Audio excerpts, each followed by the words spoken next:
രാവിലെ പണിത്തിരക്കിൻ്റെ ഇടയിലായിരുന്നു മീനേ മീനേ എന്ന് പറഞ്ഞിട്ടുള്ളൊരു വിളി കേട്ടത്. ആദ്യം എന്തായാലും ഞാൻ മൈൻഡ് ആക്കിയിട്ടുണ്ടായിരുന്നില്ല. പിന്നെ അയിലയുണ്ട് വേണോന്ന് പറഞ്ഞ് ചോദിച്ചിട്ടുണ്ടായിരുന്നു. അപ്പോൾ ഞാൻ മീൻ വാങ്ങണോ വേണ്ടോ എന്നുള്ളൊരു ഡൗട്ടിൽ ഇരിക്കുകയായിരുന്നു ട്ടോ. ആ ഒരു സമയത്തായിരുന്നു വേറെ ആളുടെ ഇവിടെ പ്രോത്സാഹനം. അമ്മേ മിമി വാങ്ങ് മിമി വാങ്ങെന്ന് പറഞ്ഞിട്ട്.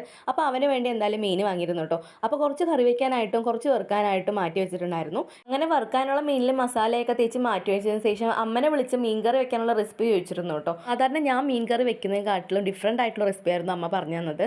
അപ്പോൾ എന്തായാലും ആ റെസിപ്പി ഒന്ന് ട്രൈ ചെയ്യാമെന്ന് പറഞ്ഞിട്ട് അതായിരുന്നു വെച്ചിരുന്നത്. കറിക്കുള്ള പുളി നേരത്തെ വെള്ളത്തിലിട്ട് മാറ്റി വെച്ചിട്ടുണ്ടായിരുന്നു. അതിനുശേഷം 4 തക്കാളി എടുത്തിട്ട് കുറച്ച് ചെറിയുള്ളിയും കൂടി ആഡ് ചെയ്തിട്ട് മിക്സിയിൽ നന്നായിട്ട് പേസ്റ്റ് ആയിട്ട് അടിച്ചെടുത്തിട്ടുണ്ടായിരുന്നു. എന്നിട്ട് വീണ്ടും കുറച്ച് ചെറിയുള്ളിയും ഇഞ്ചിയും വെളുത്തുള്ളിയും കൂടി ചെറുതായിട്ടൊന്ന് ക്രഷ് ചെയ്ത് മാറ്റി വെച്ചു. എന്നിട്ട് പാൻ വെച്ചിട്ട് കുറച്ച് വെളിച്ചെണ്ണ ഒഴിച്ചിട്ട് ഉലുവിട്ട് പൊട്ടിച്ചതിന് ശേഷം ക്രഷ് ചെയ്ത് വെച്ചിട്ടുള്ള ചെറിയുള്ളി വെളുത്തുള്ളി ഇഞ്ചി ഇട്ടിട്ട് നന്നായിട്ട് ഇളക്കി കൊടുക്കുക. അതിൻ്റെ കൂടെ തന്നെ കറിവേപ്പിലയും പച്ചമുളകും കൂടി ഇടണേ.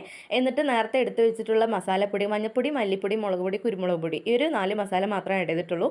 പിന്നെ മസാലയുടെ പച്ചമണം പോകുന്നവരെ നന്നായിട്ട് ഇളക്കി കൊടുത്തതിന് ശേഷം തക്കാളിയും പുളിയും കൂടി അതിലേക്ക് ഒഴിക്കുക. ആ ഒരു കറി കുറച്ച് വറ്റി വരുന്നവരെ വെയിറ്റ് ചെയ്യുക. അതിനുശേഷം മീൻ കഷ്ണങ്ങൾ ആഡ് ചെയ്തിട്ട് മൂടി വെച്ചിട്ട് കുറച്ച് ചെറു തീയിൽ നന്നായിട്ട് ഒന്ന് വറ്റിച്ചെടുക്കുക കേട്ടോ. വറ്റിച്ചെടുത്തിട്ട് അവസാനം പച്ച വെളിച്ചെണ്ണയും കൂടി ആഡ് ചെയ്തിട്ട് ഒന്ന് ഫ്ലെയിം ഓഫ് ചെയ്തിട്ട് കുറച്ച് നേരം അങ്ങനെ അനക്കാതെ വെക്കണം കേട്ടോ. അപ്പോൾ കറി റെഡിയാവും. എന്നിട്ട് മീനും വറുത്തിട്ട് കപ്പയും പുഴുങ്ങിയിട്ട് അങ്ങനെ ലഞ്ച് കംപ്ലീറ്റ് ചെയ്തിട്ടുണ്ടായിരുന്നു കേട്ടോ. പിന്നെ ഉപ്പിൻ്റെ കാര്യം പറയാൻ വിട്ടുപോയി കേട്ടോ. അപ്പോൾ എന്തായാലും ഉപ്പും കൂടി ആഡ് ചെയ്യണം.